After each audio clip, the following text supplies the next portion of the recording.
आज हम लोग समानांतर सरल रेखा और तिर्यक रेखा यानी पैरेलल लाइंस एंड ट्रांसवर्सल के कंसेप्ट को क्लियर करेंगे।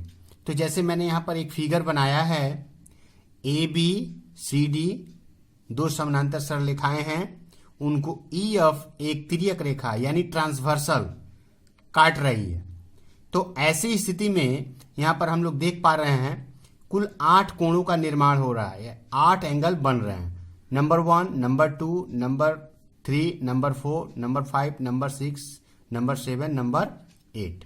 तो इस तरह से जब दो समानांतर सरल रेखाओं को कोई एक तिर्यक रेखा यानी एक ट्रांसवर्सल कट करती है तो 8 कोण बनते हैं।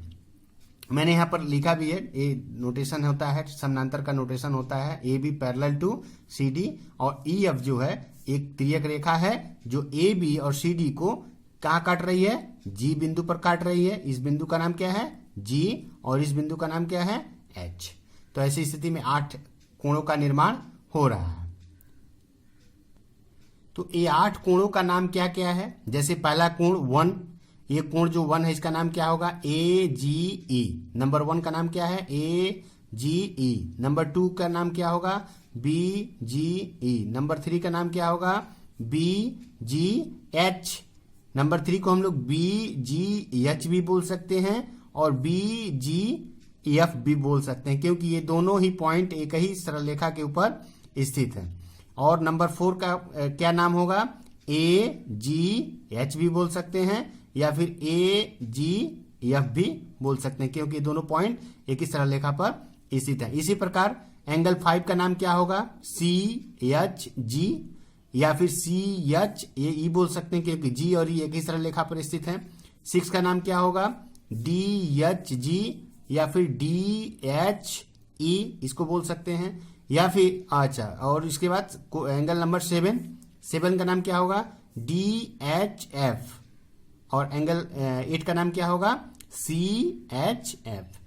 तो इस तरह से कुल 8 कोण हैं, और ये जो 8 कोण हैं इन कोणों के बीच में कुछ रिलेशंस है जिसको हम लोग आज जानेंगे। तो यहाँ पर मैंने सभी कोणों का नाम लिख दिया है। नंबर 1 जैसे मैं बोला था कोण ए जी ई, नंबर 2 बी जी ई, नंबर 2 बी जी ई, नंबर 2 है। नंबर 3 क्या होगा, बी जी एच। नंबर 3 को हम लोग क्या लिखे हैं, बी जी एच। इसी तरह नंबर 4 को ए जी एच, ठीक है, ए जी एच, या फिर इसी को ए जी एफ भी बोल सकते हैं, मैं बात बताया हूं। इसी तरह से 5, 6, 7, 8 का भी नाम यहाँ पर लिखा हुआ है। अब इसके बाद हम लोग सबसे पहले बात करेंगे सम्मुख कोण की। तो यहाँ पर 4 जोड़े सम्मुख कोण हमको दिखाई दे रहे हैं, 1 और 3 सम्मुख कोण होंगे। इसके पहले मैं वीडियो बनाया था सम्मुख कोण से संबंधित प्रमेय और सम्मुख कोण से संबंधित प्रश्न, ये दोनों का वीडियो बना हुआ है। यदि आप लोग को समझ में ना आए तो आप लोग उस वीडियो को देख लीजिए। तो ये 1 और 3 क्या होंगे, सम्मुख कोण होंगे, और 2, 4 सम्मुख कोण होंगे। इसी प्रकार 5 और 7 सम्मुख कोण होंगे, और 6 और 8 सम्मुख कोण है, यानी वर्टिकली अपोजिट एंगल।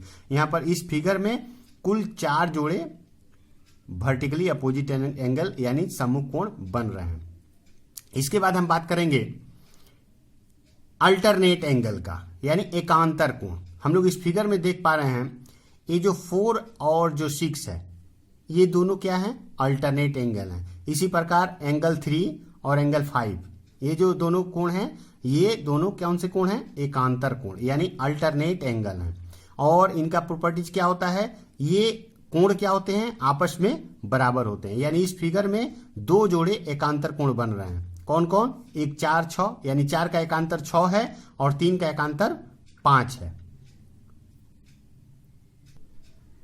तो हम लोग ये जो एकांतर कोण है उसको लिखते हैं, कौन कौन है, ए जी एच, कोण ए जी एच, यानी कौन सा कोण है, 4 नंबर। इसका एकांतर कोण कौन है, 6 का नाम क्या है, D H G, D H G, यानी बराबर एकांतर। ये कौन सा कोण है, एकांतर कोण है। एकांतर कोण क्या, डी एच जी, ठीक है। इसी प्रकार कोण 3 का एकांतर कोण कौन है, 5, और ये दोनों भी क्या होंगे, आपस में बराबर होंगे। तो 3 का नाम क्या है, B G H, B G H, ठीक है।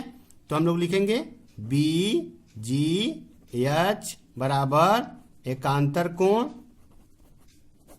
यानी 3 का एकांतर कोण 5, तो 5 का नाम क्या है? CHG। CHG क्या है देखते हैं हम लोग, CHG, CHG, तो ये हो जाएगा CHG। तो ये हुआ एकांतर कोण, यानी इस फिगर में 2 जोड़े एकांतर कोण बने हैं और वे आपस में बराबर होते हैं, यानी एकांतर कोण आपस में क्या होते हैं? बराबर होते हैं।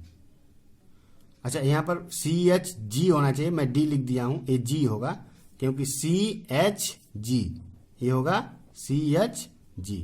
तो इस तरह से एकांतर कोण बराबर होते हैं। इसके बाद हम बात करेंगे संगत कोण की। तो संगत कोण किसको बोलते हैं? यानी करेस्पॉन्डिंग एंगल। करेस्पॉन्डिंग एंगल क्या है? 1 का करेस्पॉन्डिंग एंगल 5 होगा, 2 का करेस्पॉन्डिंग एंगल 6 होगा, और 4 का करेस्पॉन्डिंग एंगल 8 होगा, 3 का करेस्पॉन्डिंग एंगल 7 होगा। तो इस तरह से यहां पर हम लोग देख पा रहे हैं कुल 4 जोड़े करेस्पॉन्डिंग एंगल यानी संगत कोण बन रहे हैं, और संगत कोण भी आपस में क्या होते हैं? बराबर होते हैं। तो नंबर 1 का कौन सा करेस्पॉन्डिंग एंगल है? संगत कोण कौन है? 8। तो नंबर 1 का नाम क्या है? AGE, जैसे यहां पर लिखा हूं AGE। इसका करेस्पॉन्डिंग एंगल यानी संगत कोण कौन है? CHF, यानी CHF नंबर 8 है।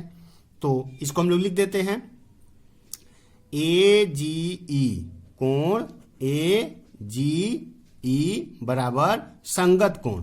क्या? कौन सा कोण? संगत कोण। संगत कोण कौन सा बनेगा? AGE का संगत कोण कौन सा है? ये AGE का संगत कोण CHG यानी 5, इसका 5A होगा, तो ये हो जाएगा CHG। संगत कोण यानी करेस्पॉन्डिंग एंगल, इसको क्या बोलते हैं? Corresponding angle. Corresponding angle. और एकांतर कोण को क्या बोलते हैं? Alternate angle. तो इसी प्रकार नंबर 2 का कौन सा होगा? नंबर 6। नंबर 2 का एक संगत कोण कौन सा होगा? नंबर 6। तो नंबर 2 का नाम क्या होगा? BGE। इसको क्या लिखेंगे? BGE बराबर क्या? संगत कोण। संगत कोण क्या होगा इसका? 2 का संगत कोण कौन सा होगा? DHG, यानी ये हो जाएगा DHG। ठीक है। इसी प्रकार 4 का संगत कोण 8 होगा, तो 4 का नाम क्या होगा? AGH। इसको क्या लिखेंगे? AGH बराबर संगत कोण, यहां पर मैं दे रहा हूं संगत कोण क्या होगा? 8 होगा, तो 8 का नाम क्या होगा? CHF। ये क्या हो जाएगा? CHF। इसी प्रकार इस एंगल का 3 का क्या होगा? 3 का कौन सा एंगल होगा? 7। तो 3 का नाम क्या लिखेंगे हम लोग? BGH। क्या लिखेंगे? BGH बराबर संगत कोण। 3 का संगत कोण कौन सा होगा? ये होगा, यानी DHF। DHF। ठीक है। तो इस तरह से यहां पर 4 जोड़े संगत कोण बने, और संगत कोण क्या होते हैं? आपस में बराबर होते हैं। जैसे एकांतर कोण आपस में बराबर होते हैं, उसी प्रकार संगत कोण भी आपस में बराबर होते हैं। अब हम लोग बात करेंगे अंतःकोण की। तो अंतःकोण क्या है? AB सरलरेखा और CD सरलरेखा के अंदर की तरफ हम लोग देख पा रहे हैं 4 कोण है। कौन कौन? 4, 3, 5, 6, ये सभी क्या है? अंतःकोण है। और जो सरलरेखा के बाहर स्थित है, यानी 1, 2 और 8, 7, ये सरलरेखा के बाहर स्थित है। ये दोनों, ये चारों कोण क्या है? बहिष्ठ कोण है, यानी एक्सटीरियर एंगल। तो इसके बाद हम लोग अब अंतःकोण को देखते हैं। एक ही सरलरेखा के एक ही तरफ, माने सरलरेखा के एक ही तरफ स्थित जो 2 अंतःकोण होते हैं, उनका योगफल क्या होता है? 180 डिग्री होता है, यानी 2 समकोण। यानी कहने का मतलब क्या हुआ? Angle 3 plus angle 6 equals to क्या होगा? 180 डिग्री होगा। और ये कैसे कोण है? ये अंतःकोण है। इसी प्रकार एंगल 4 और एंगल 5, एंगल 4 प्लस एंगल 5, इसका भी एक कितना होगा? 180 डिग्री, यानी एंगल, ये वाला एंगल 5 और एंगल 4, ये भी 180 डिग्री होंगे। तो इसी प्रकार सरलरेखा के एक ही तरफ स्थित जो बहिष्ठ कोण है, यानी 2 और 7, इस तरह ई एफ सरलरेखा के एक ही तरफ स्थित कौन कौन है, 2 और 7 है। तो इसी प्रकार एंगल 2 प्लस एंगल 7 का भी योगफल 180 डिग्री होता है। और एंगल 1 और एंगल 8 इस ए सरलरेखा ई एफ के बाएं तरफ स्थित है, इसलिए इनका भी एक ही तरफ स्थित है और बाएं तरफ स्थित है, इसलिए इनका भी योगफल यानी एंगल 1 प्लस एंगल 8 इनका भी योगफल क्या होगा, 180 डिग्री होगा। तो ये हुआ समानांतर सरलरेखा और तिर्यक रेखा से संबंधित बने कोणों का कंसेप्ट। इसके बाद के वीडियो में हम लोग इसके ऊपर आधारित कुछ प्रश्नों को सॉल्व करेंगे।